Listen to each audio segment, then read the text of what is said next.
Você sabe o que é a tal da tensão fantasma? Certamente você já viu isso por aí, mas não faz ideia do que é. E é bem comum isso em instalações elétricas quando tentamos realizar medições. Quer um exemplo bem prático? Você foi lá testar a tensão em um circuito, em um cabo, e deu ali, ao invés de 127 volts, 220 deu 30 volts, 40, e às vezes até mesmo com o circuito completamente desligado. Vou mostrar aqui nesse vídeo o que é a tensão fantasma e como é que você faz para medir isso corretamente. Vamos lá. Para a gente iniciar, eu tenho esse cabo aqui PP, é um cabo de 3 vias. Eu tenho aqui conectado em uma extremidade o cabo marrom e o cabo azul que está ligado em 2 fases e o cabo terra está completamente desconectado.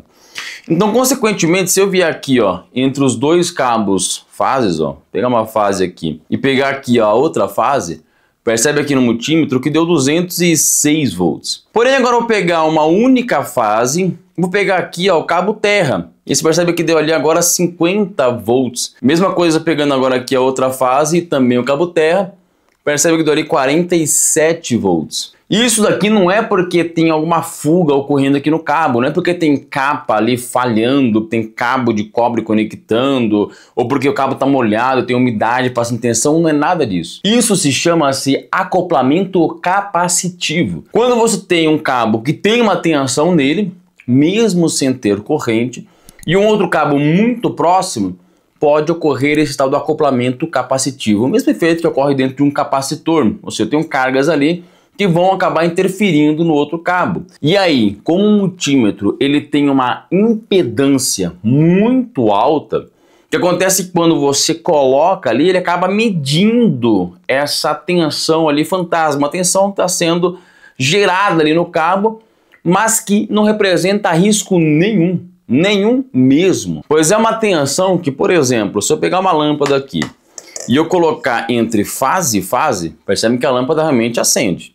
Agora, se eu pegar essa lâmpada e eu colocar aqui entre fase e terra, né, mesmo ali com 50 volts, ela não vai nem dar sinal de vida. Porque o cabo terra simplesmente não está ligado a nenhum ponto. Não tem como ter uma circulação de corrente, não tem como fechar o circuito nesse caso. Então, dessa forma, não tem nem risco de choque elétrico nesse cabo que está desenergizado. Isso é bem comum em uma instalação elétrica, quando eu tenho, por exemplo, um circuito de uma tomada que está ligada, mesmo sem ter correntes percorrendo, e uma outra tomada que está no mesmo eletroduto ali, bem apertado os cabos, do lado. Só que você foi lá, desligou o disjuntor, e aí quando você vai medir, dá ali 30 volts, 20 volts em referência ao terra, ao neutro.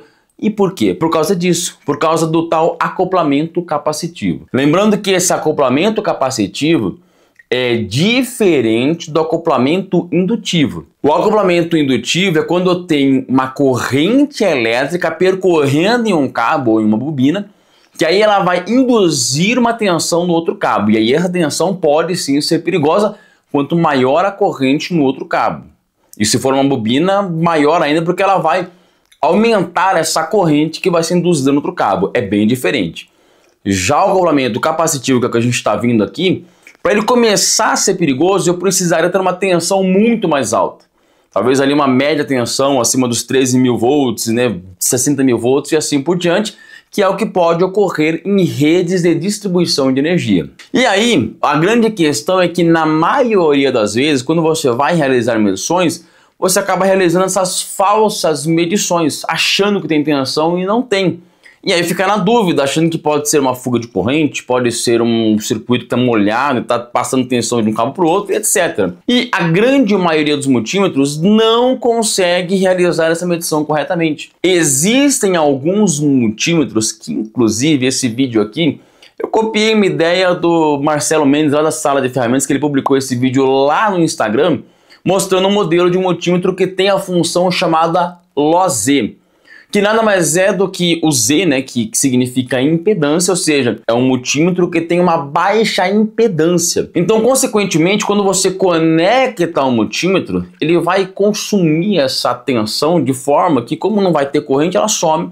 E aí ele realmente vai mostrar ali de que não tem tensão, vai medir corretamente. Mas é difícil, é muito difícil encontrar um multímetro que tenha essa função, e quando você encontra, realmente são valores muito, extremamente caros, que talvez no dia a dia, para você que trabalha com instalações elétricas, não faça tanto sentido. Para alguns profissionais, em breve, eu vou estar mostrando mais detalhes sobre isso, faça mais sentido, mas para a grande maioria não. E aí o que eu faço, né, se eu tenho só um multímetro comum? Eu te garanto que 99% dos multímetros não tem essa função. Você não vai conseguir realizar essa medição corretamente. Mas aí como é que eu faço? Eu sempre vou ter essa medição falsa, errada do circuito? Não. Tem uma gambiarrinha que a gente vai fazer agora. Que é o seguinte, eu vou pegar aqui, por exemplo, uma lâmpada, né, o soquete está com os fios aqui, e eu vou pegar o cabo da lâmpada aqui, ó, eu vou conectá-la juntamente aqui com as pontas de prova do multímetro. Porque agora quando eu for medir, a lâmpada meio que ela vai consumir agora essa tensão, e como não vai ter corrente, o multímetro vai conseguir medir corretamente. Se eu pegar aqui agora entre fase e fase, ó,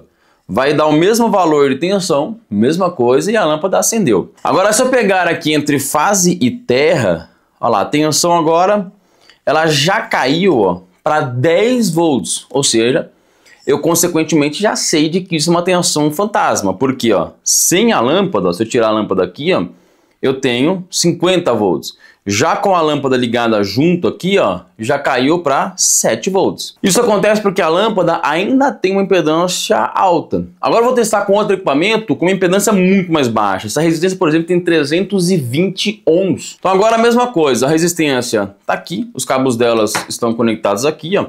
E eu vou conectar aqui agora na ponta de prova do multímetro. Quando eu for testar agora os 220 volts, esse resistor vai esquentar, porque ele tem uma resistência baixa. E aqui é a mesma coisa, ó. Com a tensão em 220 volts, a tensão se manteve e agora o resistor ali está esquentando. Porém agora se eu pegar aqui ó, entre a fase e o terra, deu zero. Porque como o resistor ele tem uma resistência, uma impedância, né, muito baixa, ele está consumindo toda aquela tensão fantasma e o multímetro agora está medindo corretamente. Então pronto, você eletricista agora que quando precisa realizar medições e aparecem essas tensões que você não sabe o que é, tem solução. Pega o equipamento, liga ele junto com o multímetro e você consegue realizar esse teste. Agora não tem desculpa, quando você encontrou essas tensões que você não sabe exatamente o que é, utiliza esse método que você vai conseguir ali diagnosticar melhor. Agora, se você utilizou esse método e mesmo assim continuou dando uma tensão ali de 50, 40, 60 volts,